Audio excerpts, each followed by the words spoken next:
Olá, sou Fabiana Camargo, professora no Brasil, doutoranda e colaboradora no curso de Novas Tecnologias no ensino médio e fundamental. Estamos na sede da Digital Text em Barcelona com seu fundador Héctor Ruiz. Héctor, o que leva um pesquisador, que inclusive trabalhou na NASA, a se dedicar à creación de un sistema de ensino digital? Bueno, los investigadores también somos profesores y yo era profesor en la Universidad de Barcelona y también lo fui en algún colegio de Cataluña, además con mucha vocación. Y como profesor me di cuenta que toda esa tecnología que estaba usando en la investigación o incluso en casa, ¿no? Los ordenadores, internet, tenía que aprovecharse para mejorar los procesos de enseñanza y aprendizaje en la escuela. Teníamos que aprovechar todo ese potencial de los recursos multimedia para enriquecer la educación. Como os livros de texto digitais ajudam na tarefa do professor, no dia a dia do professor? Bueno, por un lado, los libros multimedia ayudan a despertar la motivación de los alumnos en clase porque ellos están mucho más motivados por las nuevas tecnologías, ¿no?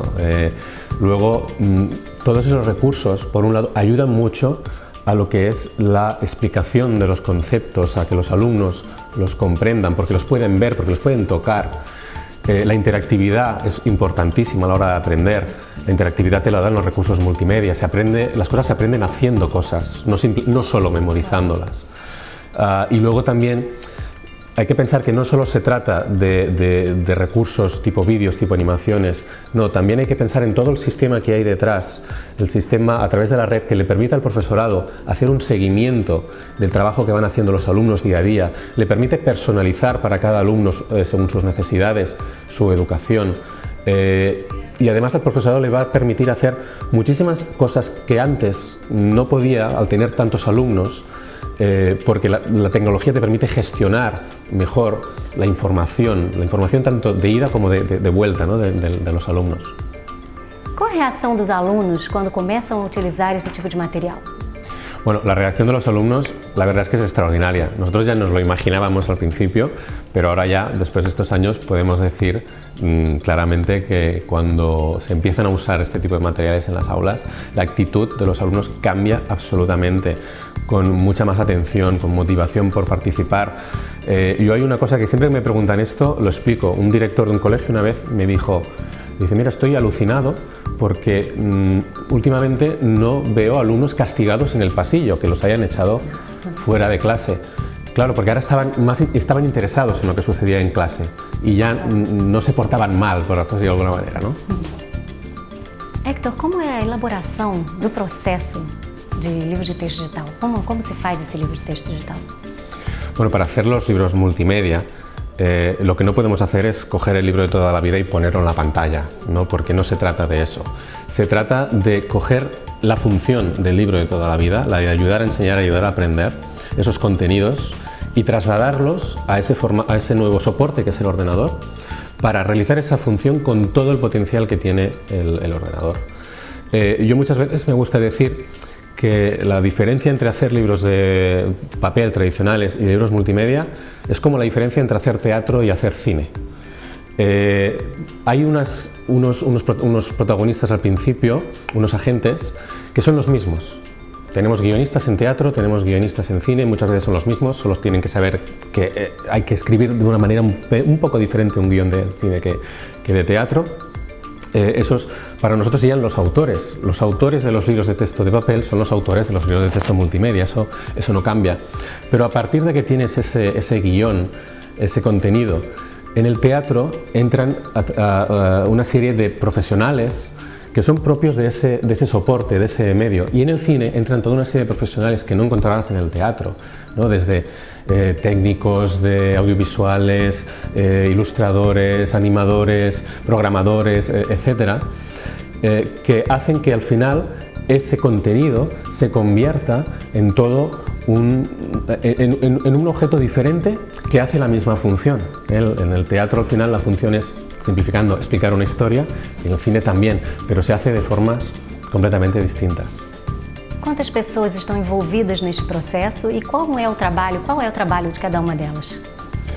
El equipo que desarrolla los libros de texto multimedia es un equipo multidisciplinar en el que encontramos por un lado, bueno, desde los autores, que como decía antes son los autores de toda la vida, profesores universitarios, etcétera.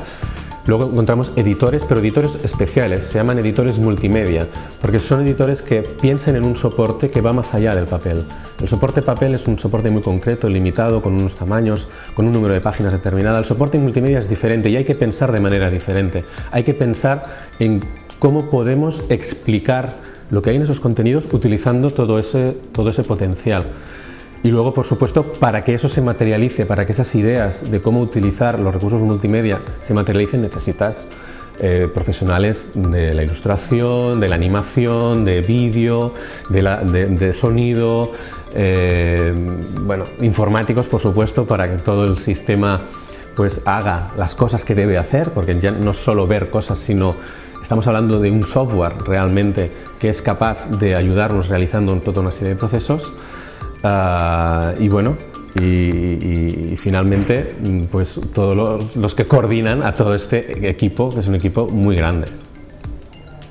A Digital Test está em vários países do mundo. O conteúdo é o mesmo? É necessário fazer muitas adaptações?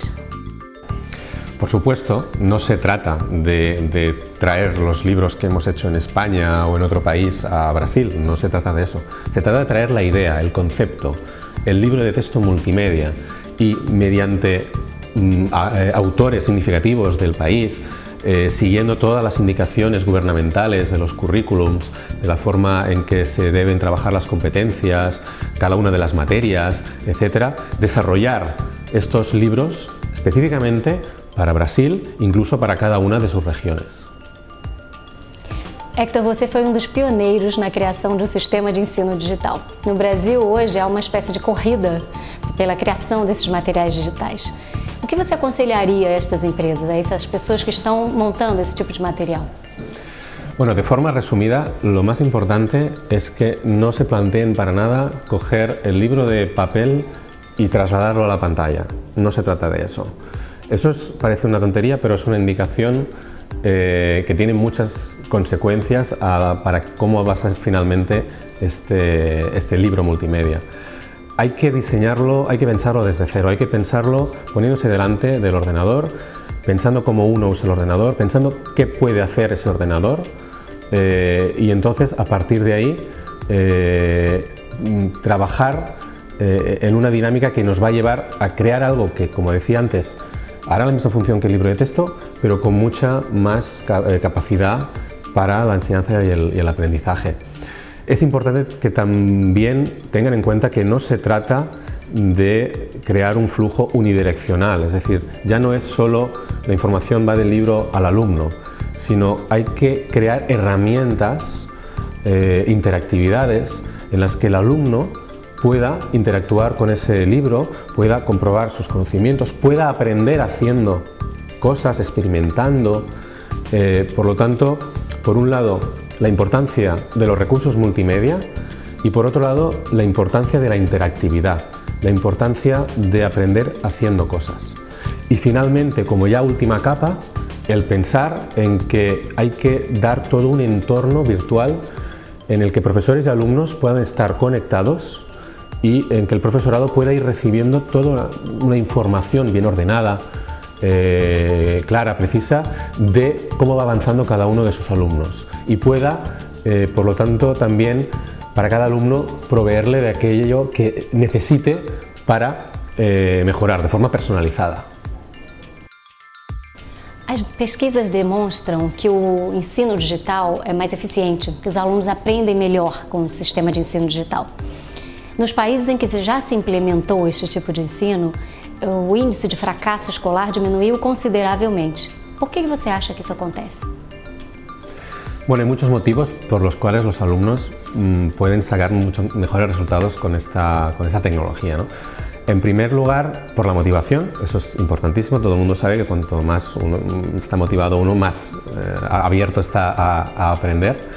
Pero por otro lado también por la dinámica que te permite este recurso a la hora de trabajar, a la hora de hacer tareas por parte de los alumnos.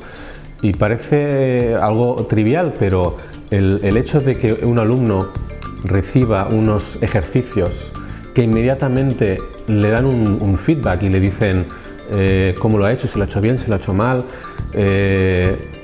hace que el alumno haga muchos más ejercicios y eso evidentemente al final repercute en su aprendizaje. Pongo un ejemplo, se hizo aquí un estudio, lo hicieron dos universidades conjuntamente con más de 2.000 alumnos de centros muy diferentes, muy heterogéneos, sobre, por ejemplo, en este caso era la competencia de ortografía. La mitad de los alumnos estuvieron 3 meses trabajando con los contenidos digitales y la otra mitad, como lo habían hecho toda la vida, ¿no? con materiales tradicionales. Hicieron un examen al principio todos los alumnos, el mismo examen en papel sobre ortografía, y al cabo de esos 3 meses volvieron a hacer ese mismo examen. No lo sabían ellos que iba a ser el mismo, pero volvió a ser el mismo, ¿no? Los alumnos digitales mejoraron un 20% las notas de ese examen de ortografía. Los otros alumnos no mejoraron, tuvieron un 3% de mejora, pero no era estadísticamente significativo, o sea que podría haber sido azar, digamos. ¿Por qué? Bueno, porque al final también lo que comprobamos es cuántos ejercicios habían hecho los alumnos digitales.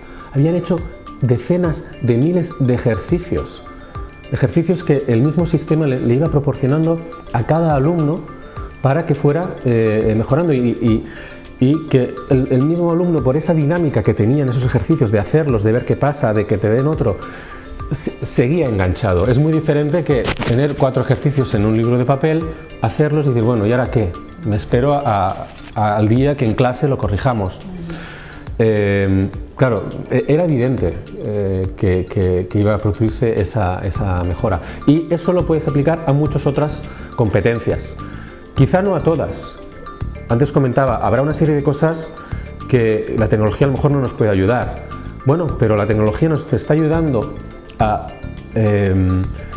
ahorrarnos tiempo en esas otras cosas más mecánicas que sí que la tecnología las puede hacer y las puede hacer mejor, para que podamos dedicar más tiempo a esas otras donde es absolutamente necesario e indispensable la presencia del profesor al 100%.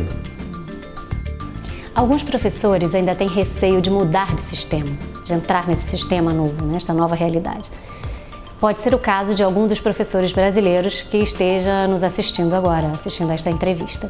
O que você diría a esses profesores? Bueno, por la experiencia que tenemos ya con decenas de miles de profesores, yo les diría que lo que tienen que hacer es probarlo, que lo prueben. Simplemente, yo sé y entiendo que puede haber un recelo inicial, incluso a veces un miedo, pero les aseguro que una vez cuando lo prueben y vean el efecto que tiene sobre sus alumnos, el efecto que tiene en sus clases, el valor añadido que les va a aportar para su gestión diaria educativa, se darán cuenta de que valía la pena intentarlo. Héctor, você foi eleito empresário do ano e tornou-se sócio da editora Oceano, uma das maiores e mais importantes em material de referência, em obras de referência no mundo. Que novos desafios você tem pela frente? Bueno, para mí el desafío siempre ha sido el de mejorar la educación. El motivo por el que me estoy dedicando a esto, y además con todas mis ganas y mis fuerzas, y el motivo que, respondiendo a la pregunta que me hacías al principio también de por qué dejé la investigación para dedicarme a esto, es porque me encanta la educación y realmente creo que en Digital Text estamos haciendo algo realmente bueno por la educación, ¿no? Lo creíamos al principio cuando todo era una idea, todo era una hipótesis, ¿no?, de lo que íbamos a conseguir, y ahora que tenemos muchos resultados en muchas partes, lo creo aún más y me veo con ganas de idear aún herramientas mucho mejores que puedan adaptarse a cada uno de los alumnos que necesiten aprender.